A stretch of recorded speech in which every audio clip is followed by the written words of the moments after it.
মোটামুটি 1815 খ্রিস্টাব্দ থেকে 1940 খ্রিস্টাব্দের এই সময়কাল বাংলায় নবজাগরণের যুগ হিসেবে গণ্য করা হয়ে থাকে।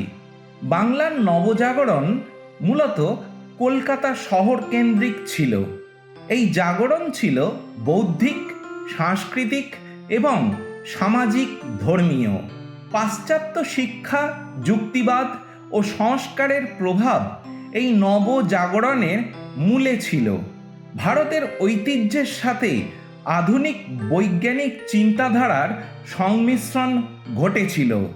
উঠে এসেছিল এক আধুনিক বাংলা, আর এই আধুনিক বাংলা পথ দেখিয়েছিল ভারতবর্ষের। রাজা রামমোহন রায়কে বলা হয়ে থাকে নবজাগরণের জনক। 1814 খ্রিস্টাব্দ থেকে 1833 খ্রিস্টাব্দ সময়কাল অবধি দেখা যায় তিনি সতীদাহ প্রথার বিলোপ এবং ইংরেজি শিক্ষার প্রসার ঘটিয়েছিলেন। ঊনবিংশ শতাব্দীর মধ্যভাগে অর্থাৎ 1833 খ্রিস্টাব্দ থেকে 1885 খ্রিস্টাব্দ এই সময়কালে হিন্দু কলেজের মতো প্রতিষ্ঠানের প্রতিষ্ঠা এবং বাংলা ভাষায় গদ্য ও সাময়িকীর উত্থান লক্ষণীয়। আর তা সাধিত হয়েছিল পণ্ডিত ঈশ্বরচন্দ্র বিদ্যাসাগর মহাশয়, বঙ্কিমচন্দ্র চট্টোপাধ্যায় এবং হেনরি লুই ভিভিয়ান ডিরোজিওর মতো মহীয়সীদের অবদানের জন্য।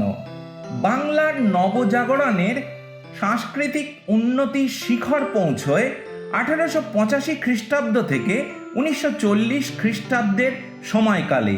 এই সময় মৌলিক সাহিত্য ও শিল্পের বিস্ফোরণ এবং আধুনিক ভারতীয় জাতীয়তাবাদের জন্ম হয়। এই সময়কালে বহু সাহিত্যিক যেমন রবীন্দ্রনাথ ঠাকুর, শরৎচন্দ্র চট্টোপাধ্যায়, কাজী নজরুল ইসলামের মতো মানুষের জন্য বাংলা ভাষা, সাহিত্য, কবিতা, গান, নাটকের উত্থান শিখরে পৌঁছয়। আচার্য জগদীশচন্দ্র বসু, আচার্য প্রফুল্লচন্দ্র রায় এবং মেঘনাদ সাহার মতো মহীয়সী বৈজ্ঞানিকের বিজ্ঞানের প্রতি অবদান অনস্বীকার্য।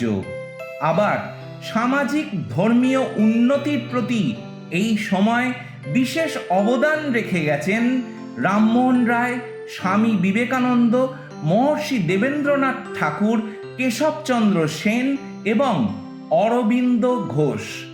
বাংলার এই নবজাগরণ এই সময় বাঙালি পরিচয় এক বৈপ্লবিক পরিবর্তন এনেছিল এবং বৃহত্তর ভারতীয় স্বাধীনতা আন্দোলনের ভিত্তি স্থাপন করেছিল।